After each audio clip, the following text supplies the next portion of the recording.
Mga kapasyon, magandang araw. Huwag galoing manood, pag-subscribe sa aking YouTube channel. At linggo-linggo po'y mabibigay ako ng dagdag kaalaman para sa ating, especially sa ating mga backyard racers na gusto matuto, gusto maragdagan yung kaalaman sa pagmamanok. Maraming salamat. Kita-kits tayo, mga kapasyon.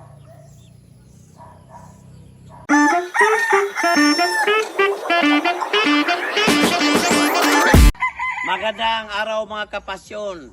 Isa na namang segment sa ating Inilog Farm Management or IFM. Ito, bigyan natin ng idea, sa akin lang to, kung paano, kung sakasakali may bibili ng manok natin or may siship tayo na manok. Ako, lalo na ngayon, may bumili sa akin ng 2 stags. So, para safe, para hindi stressful yung mga manok, siguruhin natin na tama yung pagkalagay natin ng manok. Tapos dapat doon komportable yung manok sa ilalim para hindi siya mahirapan. Ngayon, una-una, ang ginagawa namin dito sa farm, pag may bumili, nilalagyan muna namin ng karton, ang karton ng mga ng saging, no? Yung mga dahon ng saging para medyo malamig. Lalo na pag medyo malayo-layo yung mga biyahe nila, kailangan ng maraming karton, maraming dahon dito sa ilalim ng karton. So, kasi minsan, pag walang, lalo na ito, pag ganito klaseng karton, medyo plastic siya. Medyo mainit to. Lalo na pag araw yung biyahe ng mga manok. Pag malalapit lang, kahit na malalapit lang, hindi tayo magkumpiyansa kasi minsan, pag mainitan, lalo na yung bumili sa atin, nakamotor lang, no? Pag biyahe yan, mainit talaga yan.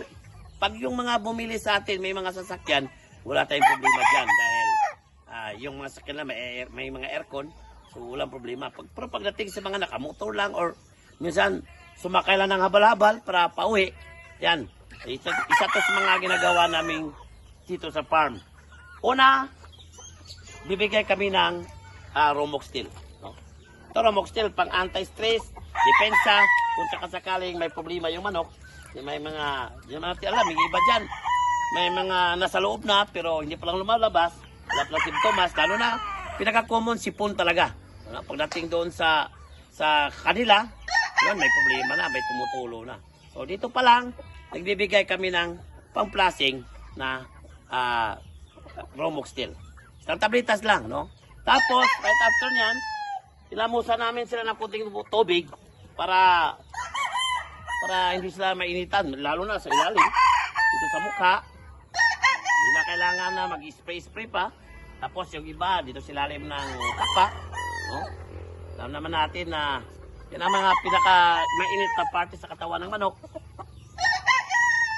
Siguruhin natin. Tapos kami, isa sa mga binibigay namin aside sa Romox Steel na hindi sila may stress, mayroon kami binibigay na Thunderbird Energizer, no? Binibigay namin yan, pinapatak pag bumabiyahe na. Kasi yan, napaka-stress sa kanila, lalo na yung mga nagbibiyahe ng malalayo.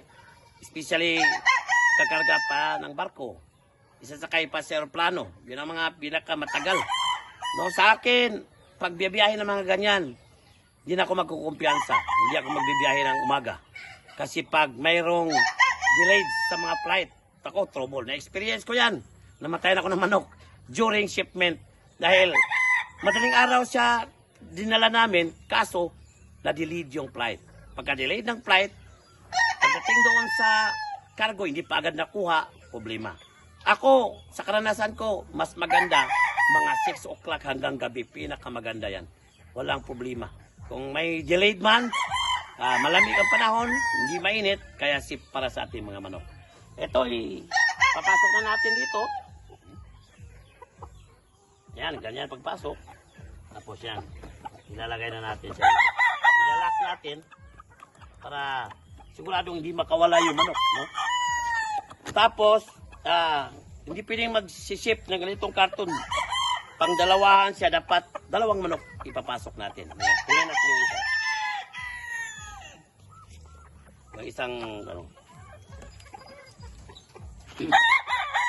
same procedure pa rin.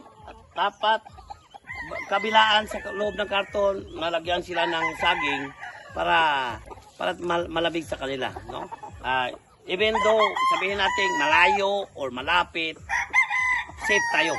Of course, bigay pa rin tayo ng Romoxtil sa kanila. Yan. Kunting hilamos. Tapos sa ilalim ng pakpak.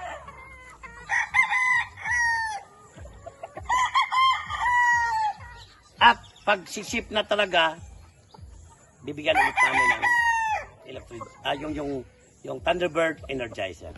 So, kabilaan yan. Yung mukha mo sa kabila, dito naman sa kabila yung mukha.